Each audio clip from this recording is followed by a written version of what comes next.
மரச்செக்கு எண்ணெய்க்கு மாறுவோம், ஆரோக்கியத்தை காப்போம். மினாலியா மரச்செக்கு கடலை எண்ணெய், நல்லெண்ணெய் மற்றும் தேங்காய் எண்ணெய். மினாலியா, ஆரோக்கிய ஐஸ்வர்யம் பெருகட்டும். கெட் அவுட் ஸ்டாலின் வேணா நடக்குமே தவிர கெட் அவுட் மோடின்றது எந்த காலத்திலும் நடக்காது. இனி நடக்க போற சரித்திரம் கிடையாது. இனி எந்த எதிர்கட்சிகளுக்கும் இங்க காங்கிரஸ் என்ற கட்சிக்கோ வேற எந்த எதிர்கட்சிகள் வந்தாலும் 100 ஆண்டுகளுக்கு பாஜகவை கெட் அவுட் பண்ண முடியவே முடியாது. இந்தியாவில் ஸ்டாலினை வேற இந்த வட்டம் 2026ஓட நாங்கள் தொடர்ச்சி எரியறதுக்கான எல்லா வேலையும் பார்த்துட்டு இருக்கோம். எந்த இடத்துலையுமே பாதுகாப்பு இல்லை. பெண் காம கொடூர நாடு மாதிரி ஆயிடுச்சு தமிழ்நாடு. ஏன் இப்படி இந்த அளவுக்கு அண்ணாமலை இப்பெல்லாம் பேசி பார்த்ததுல ரொம்ப தரம் தாழ்ந்து பேசுறாரா இல்ல அவருடைய பேச்சு மாறுதா? இவங்க யாரு கூட சண்டை போட்டுக்கிட்டு இருக்காங்க? ஒரு ஐபிஎஸ் ஆஃபீஸர், ஒரு போலீஸ்காரர் கூட சண்டை போட்டுக்கிருக்காங்க. ஆனால் இங்கே திமுக இருக்க பூரா அக்யூஸ்ட் தான். இவங்களை பூரா பிடிக்கிறதுக்கு அவர் என்னென்னலாம் பண்ண மாட்டார். நீ திராவிடன்ற ஒரு பின்பத்தை உடைப்பான், இது சமூக நீதின்ற ஒரு பின்பம் இப்போ இல்லை, அதெல்லாம் உடச்சி எரிஞ்சிட்டோம். தமிழ்நாட்டில் திமுகவை தொடர்ச்சி எரியும் காலம் வந்துருச்சு. பிசுற கூட விட மாட்டீங்களா? பிசுற கூட விட மாட்டோம், மண்ணை விட மாட்டான். திமுகவில் இருக்கும்போது ஜெயிலில் தான் இருப்பான். இல்லை எந்த கொம்பனாலையும் அசைக்க முடியாதுன்னு சொல்கிறாங்க, நீங்கள் பிசுறு இல்லாமல் அகற்றிடுவீங்க. எந்த கொம்பனாலையும் அப்படின்னால அண்ணாமலையினால் முடியும். பேசுனா அடுத்த நாள் அவர் இருக்க மாட்டான். ஏன்னா அவர் பார்வை வந்து சனி பார்வை. இதில் பொங்கு சனி மங்கு சனி இருக்குது. அவங்களுக்கு மங்கு சனி. அண்ணாமலையின் பார்வை மங்கு சனி ஆயிரும் அவங்களுக்கு. நான் தொடர்ந்து பார்க்குறேன், ஒவ்வொரு சமுதாயத்திற்கும் உங்களை போல முக்கியமான ஆட்களாக இருக்கீங்க. எல்லாரும் இப்போ அண்ணாமலை பின்னாடி வர ஆரம்பிச்சிங்களே, என்ன காரணம்? ஒரு மனிதன் நல்லது செய்கிறாரா, அவர் பின்னால் நம்ம நிற்கிறதுக்கு ஒரு காலத்தில் தயங்கக்கூடாது. எல்லா சமுதாய தலைவர்கள் மட்டும் எல்லா அரசியல் கட்சியுமே அவர் பின்னால் போகிறோம். என் மக்கள் யாத்திரையில் நான் கூட இருந்தவன். அதில் அவர் சக்ஸஸ் பண்ணார். அந்த வெற்றி அதன் அடிப்படை தான் இந்த 18% வாக்கு. இங்கே வந்து மக்கள் வந்து அவ்வளோ கோபத்தில் இருக்கிறான். ஏங்க மின் கட்டணம் தொட்டால் தாங்க ஷாக்கு வரும். மின்சாரம்னு எழுதி பேப்பரில் போட்டாலே ஷாக் அடிக்குதுங்க. அவ்வளோ கட்டணங்க 10 மடங்கு. அப்போ இவங்களுக்கு எவ்வளோ கொழுப்பு இருக்கணும். உன் குடும்பம் மட்டும் வாழணும், நீங்கள் மட்டும் இருக்கணும், நாட்டில் இருக்க நக்கிட்டு போகணுமா? அப்போ உங்களை தொடச்சி எரிஞ்சா என்னன்னு கேட்குறேன். எல்லா இடத்துலையும் ரேப்பு, அப்பா அப்பான்னு கதற ரேப் பண்ணுறாங்க. அதெல்லாம் பார்த்துட்டு சந்தோஷமாக இருக்காது. எத்தனை வாத்தியார் மேலே ஒரு நடவடிக்கை எடுத்தார்? நம் நாட்டினுடைய முதலமைச்சர் அந்த புறத்தின் வாழக்கூடிய மகாராஜாவை போல இருக்கிறார். என்ன மன்னரே, மாதம் மும்மாறி புலிகிறதா? ஆமாம் புலிகிறது அரசே, அப்படி உள்ள போயிடுவார். நீங்கள் அதை சொல்லிக்கிட்டு இருக்கீங்க. ஆனால் அண்ணாமலையை பார்த்து உதயநிதி சொல்கிறாரு, நீங்கள் அண்ணா விளையத்து பக்கம் வந்து பாருங்க, ஏன் முடிஞ்ச அண்ணா சாலைக்கு வாங்கன்னு சவால் விட்டுக்கிட்டு இருக்காரு. வாடா வாடா வாடா ஏரியாவுக்கு வாடான்ற மாதிரி தான் சொல்லுவாங்கல்ல. வா ஏரியாவுக்கு வந்தால் ஏரியாவுக்கு வந்துடுவாங்க.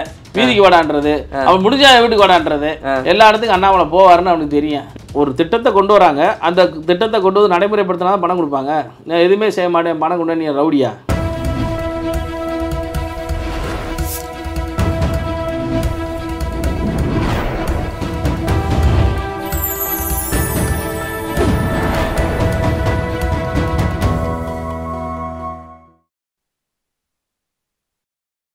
சேனல் 5 தமிழ் நேயர்களுக்கு வணக்கம்.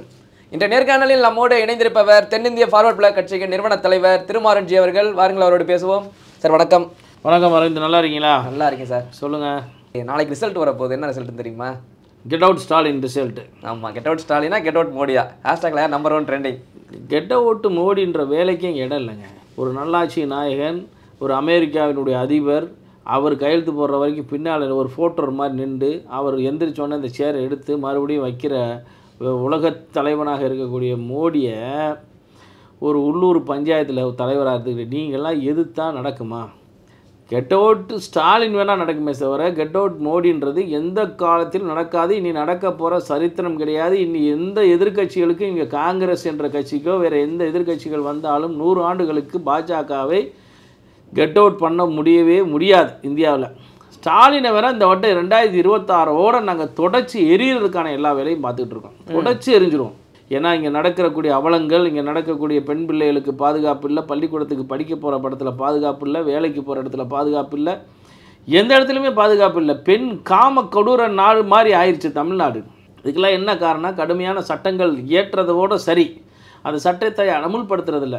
ஏன்னா அவன் திமுக காரனாக இருக்கான். அந்த திமுக காரனுக்கு நம்ம வந்து இந்த சட்டத்தை பயன்படுத்த முடியாதுல்ல, அந்த சட்டம் பாயாதில்ல. அதனால் வந்து கெட் அவுட் ஸ்டாலின் வேணால் நடக்குமே தவிர கெட் அவுட் மோடி எந்த காலத்திலும் நடக்காது. ஏன் இப்படி இந்த அளவுக்கு அண்ணாமலை இப்பெல்லாம் பேசி பார்த்ததுல ரொம்ப தரம் தாழ்ந்து பேசுகிறாரா இல்லை அவருடைய பேச்சு மாறுதா? இவங்க யாரு கூட சண்டை போட்டுக்கிட்டு இருக்காங்க? ஒரு ஐபிஎஸ் ஆஃபீஸர், ஒரு போலீஸ்காரர் கூட சண்டை போட்டுக்கிருக்காங்க. அவர் என்ன ஏங்க ஒரு அக்யூஸ்டை பிடிக்கிறதுக்கே அவங்க என்னென்னலாம் பண்ணுவாங்க. ஆனால் இங்கே திமுக இருக்க பூரா அக்யூஸ்ட் தான். இவங்களை பூரா பிடிக்கிறதுக்கு அவர் என்னென்னலாம் பண்ண மாட்டார். அதனால் இதில் இருக்கக்கூடிய எல்லா 36 எம்பி பார்லிமெண்ட் அமைச்சரும் உள்ளே போகிறாங்க. எல்லாரும் முதல்வன் படம் பார்த்தீங்களா? ஆமாம், அதுதான் நடக்கும் தமிழ்நாட்டில். 2026 நாங்கள் பாஜக தலைமையிலான ஆட்சி தான் தமிழ்நாட்டில் வரும். அன்னைக்கு திமுக என்ற இப்போ எப்படி பெரியார் பின்பத்தை சீமான் உடைச்சி தகுடுபடியாக்குனார். என்னை பொறுத்தளவுக்கு பெரியாரே சொல்லிட்டு போயிட்டாருங்க, நான் அயோக்கியன், நான் திருட்டு பையன், நான் ஒரு பைத்தியம், நான் உலர்னதெல்லாம் நீங்கள் பெருசாக எடுத்துக்கிறாதீங்க அப்படின்னு சொல்லி ஒரு உதவியாளர் எழுதி கொடுத்ததை சரிபார்த்து நான் அனைத்தும் சரிபார்த்தி விட்டேன் அப்படின்னு சொல்லி பாவம் பண்ணிப்பார். அந்த புத்தகத்தில் கையெழுத்து போட்டிருக்காரு. பெரியார் பார்த்து சரிபார்க்கப்பட்ட புத்தகம். அதில் எல்லா அயோக்கியத்தனத்தையும் அந்தாலே ஒத்துக்கிட்டு போயிட்டான். சரிங்களா? இப்படி ஒரு பின்பத்தை உடைச்சோம். நீ திராவிடன்ற ஒரு பின்பத்தை உடைப்போம். இது சமூக நீதின்ற ஒரு பின்பம் இப்போ இல்லை, அதெல்லாம் உடைச்சி எரிஞ்சிட்டோம். ஏன்னா என்றைக்கு அல்லோலியா பாபு அங்கே உள்ளே போனாரோ, சேகர் பாபு கால் ஸ்டாஸாக உங்களுக்கு கடவுள் காலில் விழுகிறாரு இல்லையா, துர்கா அம்மா காலிலே ஸ்டாலின் காலில் தான் கிடக்காரு. ஏன்னா அது ஒரு வளர்ந்த அந்த இடம் எப்படி இடம், அந்த இடத்துலேருந்து வந்தவர். அதனால் அங்கே சமூக நீதியும் கிடையாது, எதுவும் கிடையாது. அதனால் தமிழ்நாட்டில் திமுகவை தொடர்த்தி எரியும் காலம் வந்துருச்சு. பிசுறு கூட விட மாட்டீங்களா? பிசுரை கூட விட மாட்டோம், மண்ணை விட மாட்டான். திமுகவில் இருக்கும்போது ஜெயிலில் தான் இருப்பேன். ஜெயிலில் தான் புழலை அதனால தான் அவசர அவசரமாக வேலை பார்த்தாங்க. இல்லை, எந்த கொம்பனாலையும் அசைக்க முடியாதுன்னு சொல்கிறாங்க, நீங்கள் பிசுறு இல்லாமல் அகற்றிடுவீங்க. எந்த கொம்பனாலையும் அப்படின்னால அண்ணாமலையினால் முடியும், எந்த கொம்பனாலையும் முடியாது, அண்ணாமலையினால் முடியும் கண்டிப்பான முறையில். ஏன்னா இங்கே இருக்க விவரம் வழியில் மடியில் கனம் இருக்குது, அதனால் அவனுக்கு எல்லாத்துக்கும் பயம் இருக்குது. இப்போ யாராவது ஒரு ஆளை பேச சொல்லுங்கள், பப்பன்றானே பேச சொல்லுங்கள், அண்ணாமலை எதிர்த்து பேசுனா அடுத்த நாள் அவன் இருக்க மாட்டான். ஏன்னா அவர் பார்வை சனி பார்வை. இதில் பொங்கு சனி மங்கு சனி இருக்குது, அவங்களுக்கு மங்கு சனி. அண்ணாமலையின் பார்வை மங்கு சனி ஆயிரும் அவங்களுக்கு. அதனால் அவங்களெல்லாம் பார்த்தாருன்னா அவங்க காணாம போயிடுவாங்க. அதனால் ஒரு வயலெல்லாம் பொத்திக்கிட்டு இருக்கான், ஐம்புலங்கள் அடக்கிக்கிட்டு இருக்கான். இங்கே திமுகவை தொடச்செறியதுக்கான எல்லா வேலையிலும் அதன் கூட்டணி கட்சிகளும் செஞ்சுக்கிட்டு இருக்கோம். நான் தொடர்ந்து பார்க்குறேன், ஒவ்வொரு சமுதாயத்திற்கும் உங்களை போல முக்கியமான ஆட்களாக இருக்கீங்க. எல்லாமே இப்போ அண்ணாமலை பின்னாடி வர ஆரம்பிச்சிட்டிங்களே, என்ன காரணம்? காரணம் ஏங்க, எந்த சமுதாயத்தை தாண்டி ஒரு நாட்டுக்கு ஒருத்தர் ஒரு ஒரு ஒரு ஃபிக்ஷலான ஒரு இளைஞர் அவர் எதை தொட்டாலும் அதை சக்ஸஸ் பண்ணுறாரு. அப்போ ஒரு சக்ஸஸ் மேன் பின்னால் போகிறதுல நம்ம தயங்கக்கூடாது, அவருக்கு பின்னால் போகிறதுக்கு நம்ம தயங்கக்கூடாது. அதில் வயது வித்தியாசம்லாம் இருக்கக்கூடாது. ஒரு மனிதன் நல்லது செய்கிறாரா, அவர் பின்னால் நம்ம நிற்கிறதுக்கு ஒரு காலத்தில் தயங்கக்கூடாது. எல்லா சமுதாய தலைவர்கள் மட்டும் எல்லா அரசியல் கட்சியுமே அவர் பின்னால் போகிறோம். காரணம் அவருடைய செயல்பாடு, அவருடைய ஆக்டிவிட்டி, அவர் எடுத்துக்கொள்கிற ஒவ்வொரு இதுலேயும் சக்ஸஸ் பண்ணுறாரு. என் மக்கள் யாத்திரையில் நான் கூட இருந்தவன், அதில் அவர் சக்ஸஸ் பண்ணார். அந்த வெற்றி அதன் அடிப்படை தான் அந்த 12% வாக்கு. இன்னொரு தடவை நடந்தார்னு வச்சுக்கோங்க, நாங்கள் ஆட்சிக்கு வந்துடுவோம். கன்னியாகுமரியிலேருந்து சென்னை நடந்து வந்தார்களே, நாங்கள் ஆட்சியை பிடிச்சிருவோம். அதனால் வைகோ மாதிரி சுகருக்கு நடக்கிறவர் இல்லை, இவர் இனிமையான ஆட்சியை கொடுக்குறதுக்காக நடக்க போகிறாரு. நடந்தார்னா நாங்கள் மீண்டும் ஆட்சி வர்றதுக்கு வாய்ப்பு அதிகம் இருக்குது. இப்போ நம்ம பேசிக்கிற நேரத்திலே பார்க்குறேன் 10,000 ஹேஷ்டாக் நம்பர் 1 ட்ரெண்டிங்கில் அதாவது கெட் அவுட் ஸ்டாலின்றது நம்பர் 1ல வந்து மக்கள் கோவத்தில் இருக்கேன். அரவிந்த், மக்கள் கோவத்தில் இருக்கான். அவர் கோபேக் மோடி இப்போ காண பார்த்தீங்களா, அந்த இதில் காண இங்கே மக்கள் அவ்வளோ கோவத்தில் இருக்கிறான். ஏங்க மின் கட்டணம் தொட்டால் தாங்க ஷாக்கு வரும், மின்சாரம்னு எழுதி பேப்பரில் போட்டாலே ஷாக் அடிக்குதுங்க. அவ்வளோ கட்டணங்க 10 மடங்கு. நகையை உங்களுக்கு வந்தோடனே ஆட்சிக்கு வந்தோடனே நாங்கள் திருப்பி தந்துடுறோம், தரலை. நான் வந்தோடனே நீட்டை நத்து பண்ணுவேன், நீட் ரகசியம் எங்கிட்ட இருக்கு அப்புறமான்னு சொன்னீங்க, செய்யலை. குடும்ப தலைவிக்கு 1000 ரூபான்னு சொல்லிட்டு அப்புறம் நான் தேர்ச்சி தகுதியான குடும்ப பெண்ணுன்னு சொன்னீங்க. 5 பவுன் நகையை திருப்பி தரேன்னு சொன்னீங்க. இளைஞர்களுக்கு வருடத்திற்கு 10,000 பேருக்கு வேலை தரேன்னு சொன்னீங்க. எங்கள் குடும்பத்தில் யாருமே அரசியலுக்கு வர மாட்டேன்னு சொன்னீங்க. உன் மகன் இன்னைக்கு துணை முதல்வர். சபரீஷன் எலாமெண்ட்ஸ் இருக்கான் பாருங்க, அவன் ஒரு ராக்கெட் கம்பெனி ஆரம்பிக்கிறான். அவருக்கு போட்டியாக ஒருத்தர் தமிழ்நாட்டில் ஆரம்பிக்கிறாருன்னு கேட்டிருக்கான். அவர் யாருங்க, என்ன விட பெரிய பணக்காரன்னு அவன் கேட்டிருக்கான். அவர் என்ன தொழில் பண்ணுறாரு, அவங்க மாமனார் முதலமைச்சராக இருக்கார், அவர் மருமகனாக இருக்கார், ஒரு தொழிலும் இல்லை, மக்களை சுரண்டி காசு வச்சுருக்காங்க, அதை உனக்கு போட்டி எங்கள் ராக்கெட் கம்பெனி ஆரம்பிக்க போகிறான்னு சொல்லியிருக்காங்க. அப்போ இவங்களுக்கு எவ்வளோ கொழுப்பு இருக்கணும், உன் குடும்பம் மட்டும் வாழணும், நீங்கள் மட்டும் இருக்கணும், நாட்டில் இருக்க நக்கிட்டு போகணுமா? அப்போ உங்களை தொடச்சி எரிஞ்சா என்னன்னு கேட்குறேன். அதனால் இந்த ட்ரெண்டெல்லாம் மக்களின் கோபத்தின் வெளிப்பாடு. அவ்வளோ கோபத்தில் இருக்கான். ஒரு பிள்ளைய படிக்க போக முடியல தம்பி, பள்ளிக்கூடத்துக்கு 3 பேர் வாத்தியார் சேர்ந்து 16 வயசு பிள்ளையை கற்பழிக்கிறான். நேற்றுக்கு ஒரு பிள்ளை இந்த சிவகங்கையில் 2 குழந்தைங்க, அக்காவும் தங்கச்சியும், குழந்தைக்கு சிறுநீர் வந்திருக்கு. போய் அந்த அங்கே இருக்கா பாருங்க அந்த பால்வாடி ஸ்கூலில் போய் நீங்கள் அங்கே போங்கன்னு சொல்லி விரட்டி விட்ருக்கா. வெட்டி சம்பளம் வாங்குறவங்கள அவெல்லாம் தூக்கில் போட்டிருக்கணும். அவர் போய் கழுவிட்டு வான்னு சொல்ல தொட்டில் விழுந்து செத்து போச்சு. 12:30 மணிக்கு தேடுறாங்க, பெற்றவங்க தேடுறாங்க அந்த பிள்ளை. அவ்வளோ லட்சணமாக இருக்குது. இங்கே இருக்கக்கூடிய கல்வித்துறை அமைச்சர் இருக்கார் பாருங்கள், ஏரியாக்காரரு. அந்த ஏரியாக்காரரு இப்போ பயங்கரமாக இருக்கார். எல்லா இடத்துலையும் ரேப்பு, அப்பா அப்பான்னு கதற ரேப் பண்ணுறாங்க. அதெல்லாம் பார்த்துட்டு சந்தோஷமாக இருக்கார். எத்தனை வாத்தியார் மேலே ஒரு நடவடிக்கை எடுத்துட்டாரு? இந்த அன்பில் மகேஷ் அவர் எத்தனை பேர் மேலே ஒரு நடவடிக்கை எடுத்திருக்காரு? இப்போ வரைக்கும் எடுத்திருக்காரா? மூணு பிள்ளைக்கு வகுத்தில் பிள்ளைய கொடுத்தாங்களா? அவங்களுக்கு திருத்திட்டா ஒரு பிள்ளைலாம் இருக்குதுங்க சார், நான் மென்சஸ் ஆகிருக்கேன் சார், அதெல்லாம் பரவாயில்ல, நீ வா நான் பார்த்துக்கிறேன் சொல்கிறான் ஒருத்தன், ஒரு வாத்தியார். பொம்பளைனா இவங்க தீர்மானம் போட்டவங்க, பெண் என்பவள் அனுபவிக்கக்கூடியவள் தான், அவளுக்கெல்லாம் நம்ம வந்து முக்கியத்துவம் கொடுக்காதுன்னு தீர்மானமே போட்ட கட்சி 1945. அப்போ பெண்களுக்கு எப்படி இங்கே பாதுகாப்பு இருக்கும்? இவனுங்களை பொறுத்தளவுக்கு பெண் பிள்ளைகளுக்கு பாதுகாப்பு இல்லை, விவசாயிகளுக்கு பாதுகாப்பு இல்லை, மின்சார கட்டணம், தொழில் வரி அதிகரித்து போச்சு, சொத்து வரி அதிகரிச்சு, கட்டுமான பொருள்களின் விளைவாற்றம் எங்கே இருக்குன்னே தெரியாது. நம் நாட்டினுடைய முதலமைச்சர் அந்த புறத்தின் வாழக்கூடிய மகாராஜாவை போல இருக்கிறார். என்ன மன்னரே, மாதம் மும்மாறி பொழிகிறதா? ஆமாம் பொழிகிறது அரசே, அப்படி உள்ள போயிடுவார். இவங்க என்ன இலவை கூட்டுறாங்க, இவங்க என்ன சொல்கிறாங்களோ, அதிகாரிகள் என்ன சொல்கிறாதோ அதை வச்சுக்கிட்டு நான் திராவிட மாடல் ஆட்சி கொடுத்துக்கிட்டு இருக்கேன்னு சொல்கிறாரு. பாவம் அவருக்கு எதுவுமே தெரியாது நாட்டில் நடக்கிறதுக்கு. போன முறை பார்த்தீங்கன்னா ஆட்சிக்கு வர்றதுக்கு முன்னால் 1 வருஷம் பெட்டியோடு தெரிஞ்சார். ஒரு இரும்பு பெட்டியை தூக்கிட்டு ஊரா இந்த பெட்டியில் போடுங்க, உங்கள் குறையெல்லாம் போடுங்க, நான் ஆட்சிக்கு வந்த 1 வருடத்தில் உங்களுக்கு இலாக்கா அறிவிக்கப்படும், உங்கள் குறைகள் அனைத்தும் தீர்த்து வைக்கப்படும். அதில் கூட ஒரு பொம்பளை இருந்துச்சு சொல்லலாம், என் புருஷன் என்னை விட்டுட்டு போயிட்டான் ஐயா, என்னை கருணை கொலை கூட பண்ணிருங்க, சரி உங்கள் கோரிக்கை ஏற்றுக்கொள்ளப்பட்டது அப்படின்னு சொன்னார். முதலமைச்சர் சொன்னாருங்க, காணொலியில் இன்ன வரைக்கும் இருக்கு. அப்படிப்பட்ட துக்ளக் பின் ஆட்சி நடந்துகிட்டு இருக்கு தமிழ்நாட்டில். உலகத்திலே ஒரு கொடுமையான ஆட்சி என்பது துக்ளக் பின் ஆட்சி, கோமாளி ஆட்சி. அந்த கோமாளி ஆட்சி இங்கே நடக்குது. என்ன நாட்டில் நடக்குது, மக்கள் என்ன செய்கிறான், அவன் சாப்பிட்டானா வச்சானா, இளைஞர்கள் என்ன செய்கிறான். தென் தமிழ்நாடு சுதந்திரம் பெற்ற காலத்திலேருந்து இப்போ வரைக்கும் கருவலக்காடு, தேனாலும் பாலாடும் ஓடிய காலம். என்னைக்கு 1967 திமுக என்ற ஒரு கட்சி உருவாச்சோ அன்னைக்கு முடிஞ்சு அந்த நாடே கருவலக்காடாக போச்சு. என்ன பண்ணியிருக்கீங்க? உலக முதலீட்டாளர் மாநாடுகளில் கூட தென் தமிழ்நாட்டுக்கு திட்டம் இல்லை, முதலீடு செய்ய வரமாட்டான். காரணம் அங்கே ஜாதி சண்டை போடுறான், அதனால் நான் வரமாட்டோம், அங்கே அப்பப்போ ஸ்ட்ரைக் பண்ணுவான், வரமாட்டோம் அப்படின்னு இவனாக கிளப்பி விட்றான். ஏன்னா இவன் தானே இங்கே தானே ரியல் எஸ்டேட் பண்ணுறான், இங்கே தானே G2 பண்ணுறான்.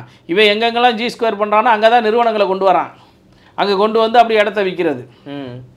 அதனால் இது கெட் அவுட் ஸ்டாலினை விட கெட் அவுட் திமுக அப்படின்னு வந்துடணும் ஹேஷ்டாக். நாட்டில் திமுகன்ற ஒரு கட்சியாக இருக்கக்கூடாது, கெட் அவுட் டிஎம்கேன்னு தான் போடணுமே தவிர கெட் அவுட் ஸ்டாலின் கூட போட்டிருக்கக்கூடாது. அந்த கட்சியில் ஒரு உறுப்பினர் கூட இல்லாமல் போகணும். அப்போ தான் ஏன்னா பூரா நச்சு சக்திகள், நாசகார சக்திகள், மண்ணை இந்த உலகம் தோன்றிய காலத்திலிருந்து இருந்த மலையை காணுங்க.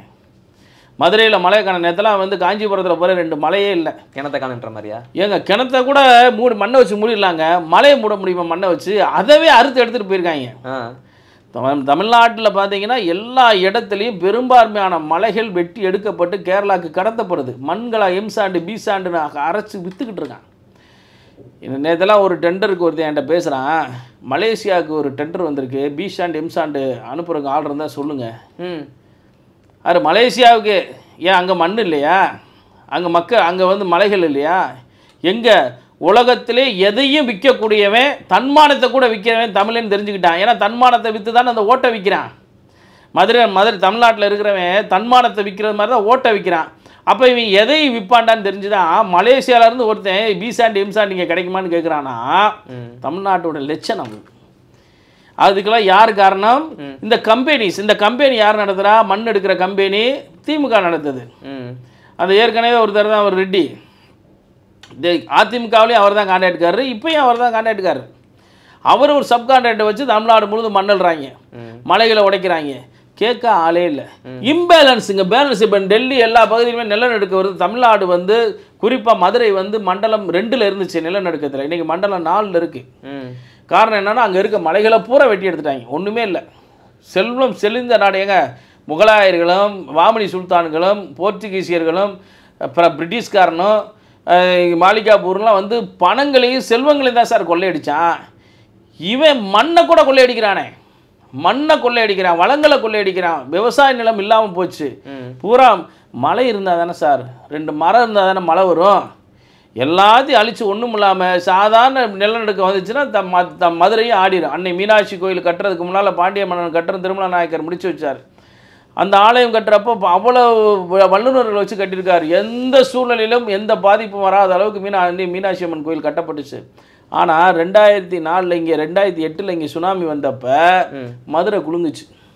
சென்னையில் சுனாமி வந்தப்போ. அப்போ அந்த அளவுக்கு மதுரை வந்து ஆபத்தான நிலையில் இருக்குது.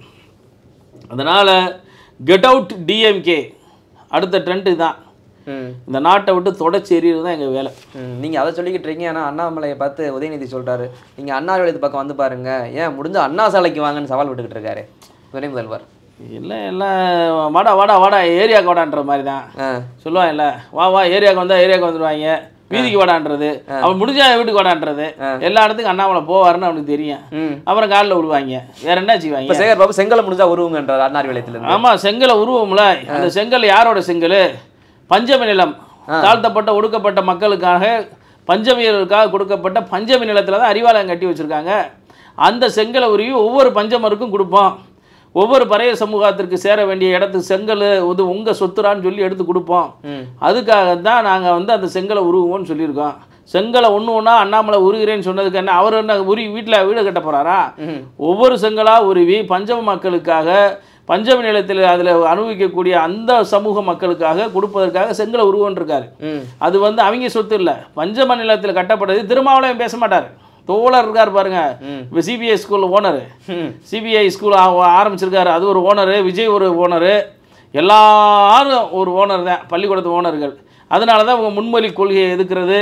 ஏன்னா இவங்க பொருளாதாரம் போயிரும்ல. ஏப்பா நீ பாமர ஹிந்தி படிச்சுட்டேன்னா எங்கள் ஸ்கூலில் யார் படிப்பா? பணக்காரன் தானே வரணும். பணம் நீ பணம் சம்பாரி, மண்ணை வெட்டியோ காடை வெட்டியோ. அப்போ கரப்ட்டு லஞ்சம் பெருகும். ஒரு பிள்ளையை படிக்க வைக்கிறதுக்கு அவங்க அப்போ நியாயமாக முளைச்சி படிக்க முடியாது. அப்போ லஞ்சம் வாங்குவான். லஞ்சம் வாங்குறவன் என்ன செய்வான்? லஞ்சம் கொடுக்குறவன் திருடுவான், பொய் சொல்லுவான், இன்னொருத்தனை அடித்து பிடுங்குவான். ஒரு லஞ்சம்ன்றது எங்கே இருந்து ஆரம்பிக்கிறது? அரசு ஊழியர்கிட்ட இருந்தால் தான் ஆரம்பிக்கிறது. ஆனால் அவன் அந்த அரசு ஊழியர் எதனால் சொல்கிறான்? இந்த பிள்ளைகளை படிக்க வைக்க முடியாமல், குடும்பத்தை வழி நடத்த முடியாமல் அவன் லஞ்சம் வாங்க ஆரம்பிக்கிறான். அரசாங்கம் தறிகட்டு போனால் ஓடுகிற குதிரைகள் தறிகட்டு தான் ஓடும். அதனால் வந்து இந்த மும்மொழி கொள்கை எதுக்கிறது, இது மாதிரி காரியங்கள்னால தான் get out DMK and get out Stalin. இதுதான் மக்களோட விரும்பி. இல்லை எனக்கு கேள்வி என்னன்னா, மும்மொழி கொள்கை எதுக்குறாங்க, ஆனால் பள்ளிகளை சிபிஎஸ்சியில் சேர்மனாக இருந்துக்கிறாங்க, நடத்துகிறாங்க. இவங்க இந்த படிக்கக்கூடாது அப்படின்ற எண்ணப்பாட்டிலையா, இல்லை வந்தால் தமிழ் அழிஞ்சு போயிடும் அப்படின்னு நிலைப்பாட்டில் பேசுகிறாங்க. ஒரு ரோட்டில் போகிற ஒரு பையனை கூப்பிட்டு 12 தமிழ் மாதங்களை சொல்லுங்கள். உங்களை கேட்டாலே உங்களுக்கு தெரியாது 12 மாதங்கள். நான் நல்லா சொல்லிடுவேன். இப்படி 12 மாதங்களை கூட சொல்ல தெரியாத அளவுக்கு தான் இங்கே தமிழ் வளர்த்த லட்சணம். இதுக்கு யார் தெரியுமா? ஆசிரியர், பாடநூல் ஆசிரியர் சங்க தலைவர் லியோனி. என்ன விளங்கும்? பட்டிமன்ற பேச்சாளர்லாம் இங்கே பாடநூல் ஆசிரியர் சங்கம் தலைவராக போட்டிருக்காங்க. சுப வீரபாண்டியன், இவங்களெல்லாம் போட்டால் என்ன விளங்கும்னு கேட்குறேன். அவங்க கலைஞருக்கு வாழ்க்கை வரலாறு எழுதிக்கிட்டு இருக்காங்க இந்த புத்தகத்தில் உட்காந்து. கலைஞருக்கு வேணால் வனவாசத்தில் எழுதின கண்ணதாசி வாழ்க்கை வரலாறு, கலைஞருடைய வாழ்க்கை வரலாறு புத்தகத்தில் எழுத முடியுமா? அப்போ இவங்களுக்கு பொறுத்தளவுக்கு கல்வித்துறையாக இருக்கட்டும், மக்கள் மேம்பாடாக இருக்கட்டும், பொருளாதார வளர்ச்சியாக இருக்கட்டும், எதுவுமே இல்லை. அப்போ மும்மொழி கொள்கை வந்துருச்சுன்னா அந்த மும்மொழி கொள்கையில் ஸ்ரீபிஎம் பள்ளி, நவோதயா பள்ளிகள், இதுக்கு வந்து ஃபண்டு ஒரு திட்டத்தை கொண்டு வராங்க. அந்த திட்டத்தை கொண்டு வந்து நடைமுறைப்படுத்தினா தான் பணம் கொடுப்பாங்க. நான் எதுவுமே செய்ய மாட்டேன், பணம் கொண்டு நீ ரவுடியா? சென்ட்ரல் கவர்மெண்ட் அரட்டி பணம் வாங்குறியா? ஒரு குழந்தைகளை முன்னேற்றுவதற்காக 4 மொழியை படித்து அறிவுகளை வளர்த்துக்கன்னு சொல்கிறதுனால திணிக்கிறேன்டா. ஏன்டா ஃப்ரெண்ட்ஸை உன் மகனுக்கு திணிக்கிற? அன்பில் மகேஷ் பொய்யாமல் இருக்காரே, அவர் மகனுக்கு ஃப்ரெண்ட்ஸை திணிக்கிறார், ரஷ்யனை திணிக்கிற, உருதை திணிக்கிறாங்க. ஆனால் இந்தியை திணிக்கக்கூடாது, இந்தி வந்துடக்கூடாது. ஏன் வரக்கூடாது தெரியுமா? இவங்க நீண்ட நாள் திட்டமே இந்தி இவங்க கற்றுக்கிட்டாங்கன்னா மத்திய அரசாங்கத்தினுடைய திட்டங்களை தெரிஞ்சுக்கிடுவான். இந்த இன்றைக்கி மோடி மங்கி பாத்தில் பேசுகிறாரு, நாட்டுக்காக என்னென்னலாம் செஞ்சேன், தமிழ்நாட்டுக்கு என்னென்னலாம் செஞ்சுன்னா இந்த ஹிந்தியில் பேசுனா நம்ம தள்ளி விட்டு போயிடுவோம். அதே இது வந்து ஹிந்தி தெரிஞ்சிருந்துன்னா கேட்போம். கேட்டால் அப்போ இவங்கெல்லாம் ஆட்சியில் இருக்க முடியுமா? முடியாது. இதுதான் இவங்களுடைய திட்டம். எவனும் ஹிந்தி தெரியக்கூடாது, இந்த தமிழ் மேலே உள்ள பற்றுலாம் இல்லை. ஆனால் அவங்க வீட்டில் கற்றுக்கலாம், அவன் வீட்டில் கற்றுக்கலாம், அவன் ஸ்கூல் நடத்திக்கலாம், அவங்க எல்லோரும் நல்லா இருந்துக்கலாம். இன்றைக்கி அண்ணன் திருமாவளவன் ஆரம்பிச்சிட்டாரு, விஜய் ஆரம்பிச்சிட்டாரு, அன்பில் மகேஷ் போய் எல்லாரும் பள்ளிக்கூடம் வச்சுருக்கான். அங்கே போனால் தான் எல்லோரும் நீ 2 லட்சம் 3 லட்சம் கட்டிப்படி ஒரு பாமரனுக்கு எப்படி கல்வி கொடுக்கலாம்? அது என்ன மத்திய அரசு கொடுக்குறது? அதை எப்படி நாங்கள் ஏற்றுக்குருவோம்? எப்படி ஏற்றுக்குருவோம்? அந்த ஸ்ரீபிஎம் பள்ளிகளுக்கு ஃபீஸ் எவ்வளோ தெரியுமா? வருஷம் 500 ரூபா ஒரு குழந்தைக்கு, 600 ரூபா, 1500 ரூபா +2க்கு. இந்த கல்வியையே இங்கே நுழைய விட மாட்டேன்ற. குழந்தைகள்கிட்ட நீ போய் சர்வே எடுக்கணும். ஏம்மா நீங்கள் என்ன மொழி வேணாலும் படிச்சுங்க, 16 மொழி கொடுக்குறாங்க, 1 மொழி படிச்சுக்கலாம். எங்கேயோ இருக்க மொழியை படிக்கிற ஒரு பிள்ளை சொல்லுது, எங்கேயோ இருக்கிற ஃப்ரெண்ட்ஸையும் ரஷ்யன் படிக்கிறேன்னா எங்கள் இந்தியாவில் பிறந்த நான் இந்தியை கற்றுக்கிறேன், ஏன் அவங்க தடுக்கிறாங்க? வெக்கமே இல்லாமல் வீட்டுக்காரன் எந்திரிக்கிறதுக்கு முன்னால் யார் போவா? குடுகுடுப்புக்காரன் போவேன் குறி சொல்கிறதுக்கு, இல்லைன்னா திருடையும் போவேன் வீட்டை களவாண்டுறதுக்கு. மக்கள் எந்திரிக்கிறதுக்கு முன்னால் எல்லா வீட்லேயும் போய் இந்தி வேணாம் அப்படின்னு போய் கோலம் போட்டிருக்கேன். யார்? இந்த திமுக காரங்களுக்கு. அப்போ இது துக்குளக் ஆட்சியா இல்லையா? இது வந்து ஒரு பைத்தியக்கார ஆட்சியா இல்லையா? இவங்க விளக்கம் மாத்தரோட வந்து பார்த்துருக்காங்க. ஏன்னா நமக்கு முன்னால் ஒரு பொண்டிய பையன் வந்து கோலம் போட்டு போயிருக்கான், யாரா இந்நேரத்தில் கோலம் போட்டிருக்காங்க அப்படின்னு சொல்லி அவங்ககிட்ட டிவிக்காரவங்கள மாதிரி போய் கேட்க, ஏமா என்னவா இந்த யாரே தெரியுங்க, நான் கேமராவில் பார்க்குற ஒரு ஆம்பளை கோலம் போட்டுக்கிருக்கேன் இந்தி வேணாம்னு கேட்டால் பார்த்தீங்களா மக்களே வந்து இருக்கிற என்ன அளவுலாம் கேவலமான அரசியல் பண்ணணுமோ அதெல்லாம் திமுக பண்ணுது. வீட்டு வாசலில் போய் கோலம் போடலாமா ஆம்பளைய? இந்த திமுக காரன் வட்ட செயலாளர், நகர செயலாளர் இவையெல்லாம் போய் வீட்டு வாசலில் இவங்க கேமராவில் பார்த்துருக்காங்க. யாரோ திருடே காலையில் போவேன், அதிகாலையில் தூங்கிருக்கல, இல்லாட்டினா இந்த நான் இந்த கோடாங்கி சொல்கிறவன் போவேன், குறி சொல்கிறவன் இவன் போய் உட்காந்து கோலம் போடுறேன் எல்லா வீட்டு வாசல்லையும். இதை வீடியோவில் போட்டு சன் டிவி, இது கலைஞர் டிவியில் போட்டு இங்கே பார்த்தீங்களா அதை பூரா எடுத்து போட்டு இந்தி வேண்டாம், மக்கள்லாம் வெறுக்கிறாங்க. இப்படி ஒரு கேவலத்தை பார்த்துருக்கோமா? இப்படி ஒரு கேவலமான அரசாங்கத்தை பார்த்துருக்கோமா? இப்படி ஒரு முதலமைச்சர் இந்த நாட்டில் பார்த்துருக்கோமா? இதெல்லாம் எங்கே போய் முடியும்னே தெரில.